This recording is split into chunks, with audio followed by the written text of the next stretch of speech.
Halo teman-teman semua, di sini kami dari kelompok 6 akan mempresentasikan unsur naratif dan sinematik dari film Mencuri Raden Saleh dengan genre action. Dengan dosen pengampu yaitu Bu Monica Preti Aprilia.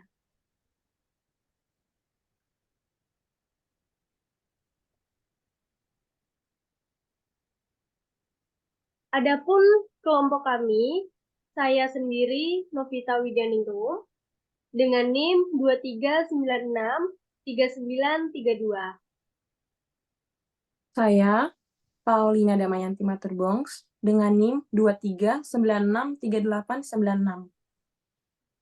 Dan saya Muhammad Haris Taufikur Rahman dengan NIM 23963946.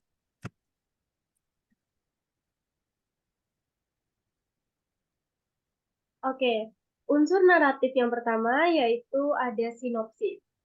Sinopsis dari film Mencuri Raden Saleh bercerita tentang sekelompok mahasiswa yang bernama Piko, Ucup, Vela, Gofar, Sarah, dan Tutuk ini berencana untuk mencuri lukisan bersejarah. Lukisan tersebut adalah penangkapan Pangeran Diponegoro karya Raden Saleh yang berada di Istana Negara dan tak ternilai harganya. Masing-masing memiliki peran dan tugas yang berbeda dalam menjalankan rencana pencurian ini.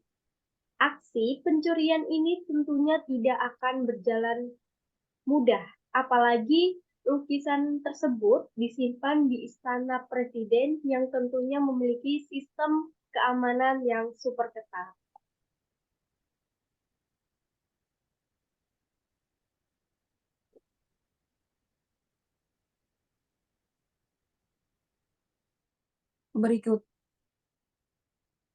Berikutnya, pengenalan karakter tokoh dari film Mencuri Raden Saleh. Di sini karakter yang pertama yaitu Piko atau biasa disebut The Forger. Piko adalah otak dari pencurian ini. Ia bisa bertindak sebagai negosiator, perancang, dan tentu saja memahami seni serta memiliki keahlian melukis. Profesi sampingannya memang pemalsu lukisan. Pemalsu lukisan, selain detail, pastinya sangat cerdas. Karakter tokoh yang kedua yaitu Ucup, atau disebut sebagai The Hacker. Watak Ucup digambarkan sebagai sosok yang pintar mengatur strategi dan mampu membaca situasi, serta cenderung tertutup karena tidak ingin dikenali. Sosok Ucup merupakan sosok yang mudah membuat orang lain jatuh hati. Ucup diceritakan sebagai peretas yang betul-betul hebat. Karakter tokoh yang ketiga yaitu Sarah, atau biasa disebut sebagai The Brute. Sosok Sarah dianggap sosok terkuat dalam film tersebut karena ia merupakan sosok yang ambisius, peduli dengan keluarganya, kuat juga lembut. Sarah merupakan pacar dari Miko.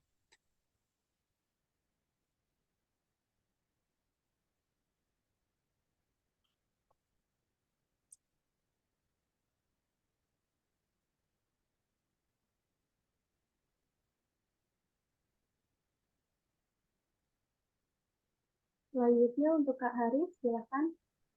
Berikut untuk pengenalan karakter Mencuri Raden Saleh selanjutnya adalah Vela atau dijuluki dengan The Negotiator. Negosiator.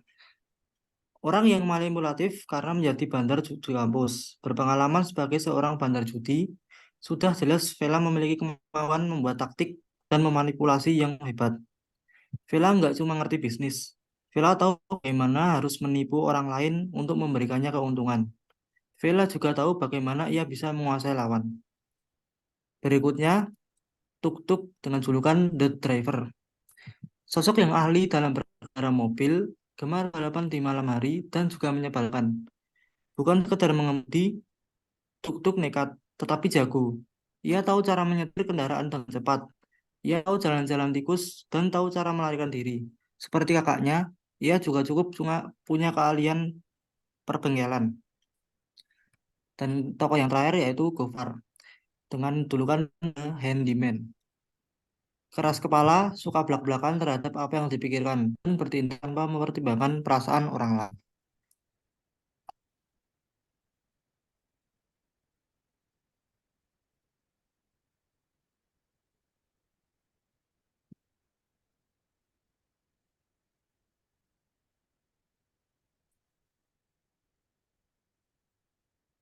Untuk Selanjutnya, untuk alur yang ada dalam film Mencuri Raden Saleh, yaitu menggunakan alur campuran maju dan mundur.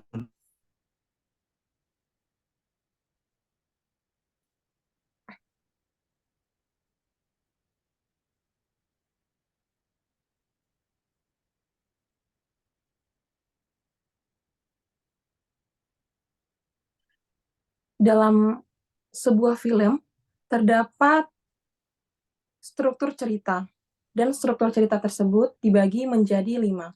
Yang pertama, pengenalan. Yang kedua, kemunculan konflik. Yang ketiga, konflik memuncak. Keempat, konflik menurun. Dan yang kelima, penyelesaian.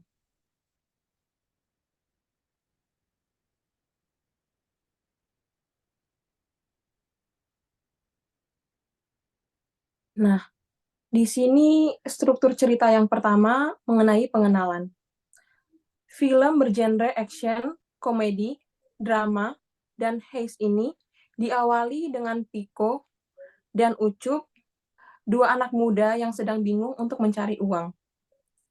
Piko adalah seorang mahasiswa seni yang mencari uang untuk memenuhi kebutuhan. Untuk mendapatkan uang, Piko membuat lukisan tiruan setiap hari, lalu akan ia jual. Sementara Ucup merupakan hacker handal dalam hal pembobolan sistem keamanan. Suatu hari, mereka mendapat tawaran untuk melukis lukisan tiruan dari maestro Raden Saleh. Piko tertarik dengan hadiah besar dan menerima tawaran itu tanpa ragu. Piko berpikir bahwa bayaran ini cukup untuk membebaskan ayahnya dari penjara. Tetapi ketika lukisan tiruan selesai, sesuatu yang tidak terduga terjadi.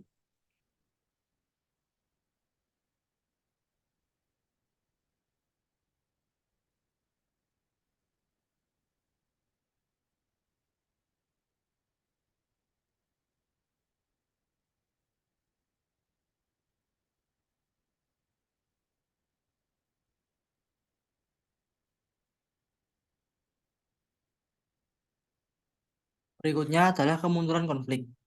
Konflik mulai muncul karena Triko tiba-tiba membutuhkan 2 miliar rupiah untuk membebaskan ayahnya dari penjara. Bingung dan gelisah, Triko meminta bantuan dan saran dari sahabatnya Ucup. Mendengar hal itu, Ucup pun mencari pekerjaan ke ini pelanggan yang sering memesan lukisan palsu dari Piko. Dini akhirnya menawarkan Piko dan Ucup sebuah proyek senilai 2 miliar rupiah. Untuk mendapatkan uang dengan jumlah fantastis tersebut, Piko harus memalsukan lukisan legendaris karya Raden Saleh berjudul Penculikan Pangeran Diponegoro.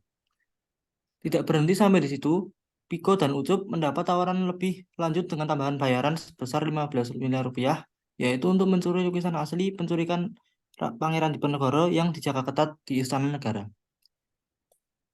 Konflik memuncak. Konflik cerita meruncing saat Piko dan kawan-kawan gagal melakukan aksi perampokan. Usut punya usut, ternyata kegagalan tersebut sudah direncanakan oleh Permadi. Piko dan kawan-kawan hanya diperlakukan seperti pion dalam bidak catur. Lukisan berhasil dimiliki Permadi, sementara Piko dan kawan-kawan menjadi buron dan diburu polisi.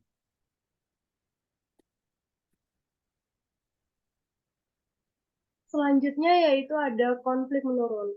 Konflik menurun pada saat misi penukaran lukisan gagal dan mereka menjadi buronan polisi. Identitas beberapa orang sudah diketahui oleh polisi dan salah satu orang, yaitu Tutuk, tertangkap oleh polisi. Dan nasib lukisan itu sudah dimiliki oleh Permadi, mantan residen. Kelompok ini sudah hilang arah, tidak tahu harus berbuat apa. Untuk penyelesaiannya, setelah mereka mengetahui bahwa lukisan sudah ada di tangan Permadi, mereka semua kembali membuat strategi yang amat cerdik dengan memanfaatkan momen pesta ulang tahun Presiden Permadi di kediamannya. Dengan menyamar sebagai event organizer, misi mereka hampir saja ketahuan dan hampir tertangkap.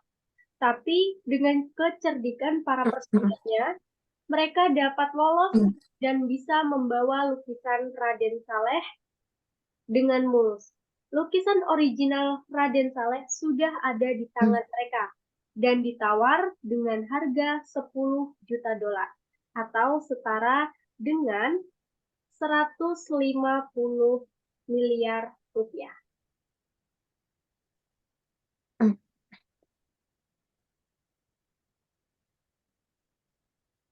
Unsur sinematik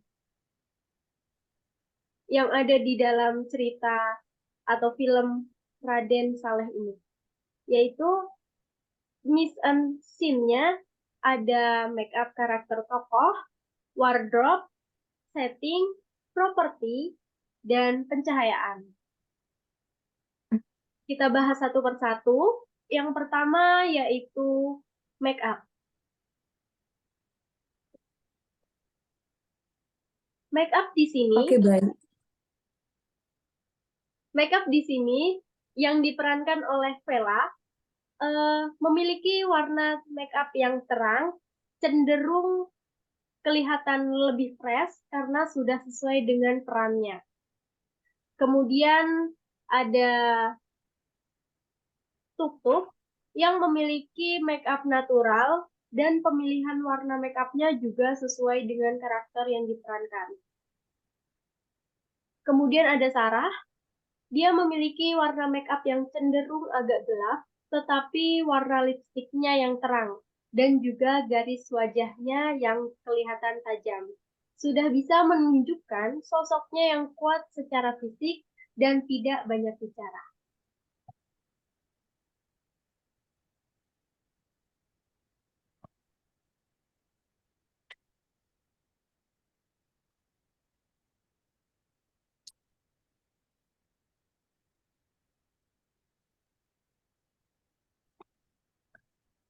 Oke, selanjutnya dari Pico.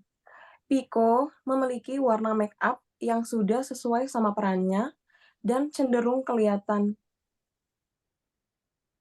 Pico memiliki warna make up yang natural, tapi cenderung kelihatan tajam karena sesuai sama karakternya yang sensitif dan emosian.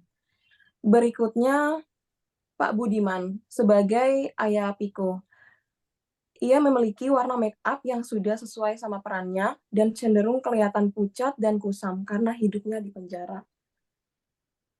Selanjutnya, mantan Presiden Permadi memiliki make up natural cenderung kelihatan tajam yang sesuai dengan sosok pria yang licik, ditambah gaya berbusananya yang membuat dia seperti seorang mafia.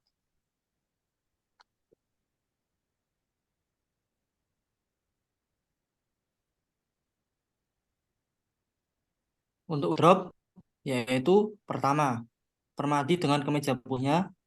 Yang kedua, Dini menggunakan baju berwarna merah, marun, dan sarung tangan. Dan yang terakhir, Tuk-Tuk menggunakan seragam kurir pet.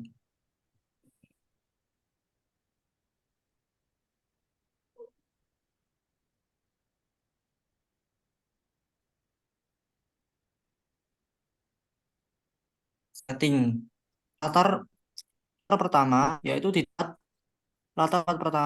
di Istana Kepresidenan, dan latar tempat kedua yaitu di ruang interogasi kepolisian. Latar suasana menegangkan terjadi ketika Piko berusaha kabur dari kejaran polisi dan melompat dari gedung.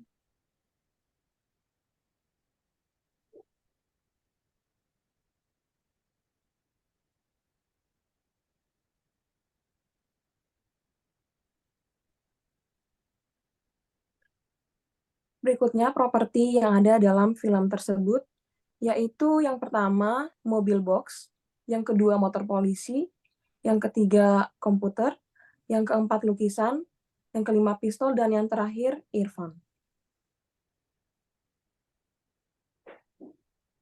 Kemudian untuk pencahayaan. Di sini kita mendapatkan kita mengambil 3 pencahayaan. Yang pertama yaitu cahaya alami, yaitu scene waktu di depan Istana Kemerdekaan. Kemudian yang kedua cahaya alami di indoor saat mereka eh, di bengkel. Kemudian yang ketiga cahaya buatan di indoor.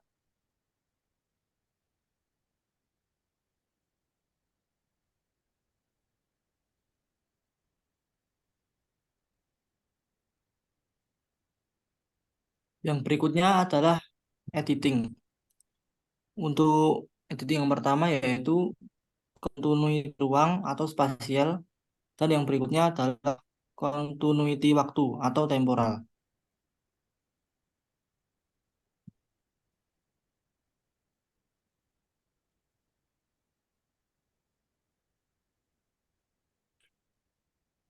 Kemudian yang terakhir, suara. Suara terbagi menjadi 2.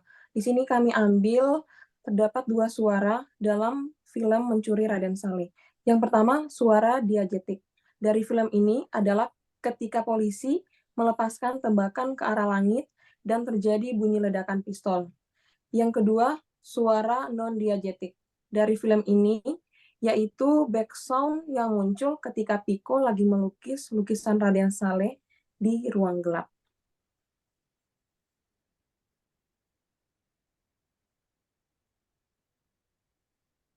Baik, mungkin sekian presentasi dari kami tentang unsur naratif dan sinematik dari film Mencuri Raden Saleh bergenre action.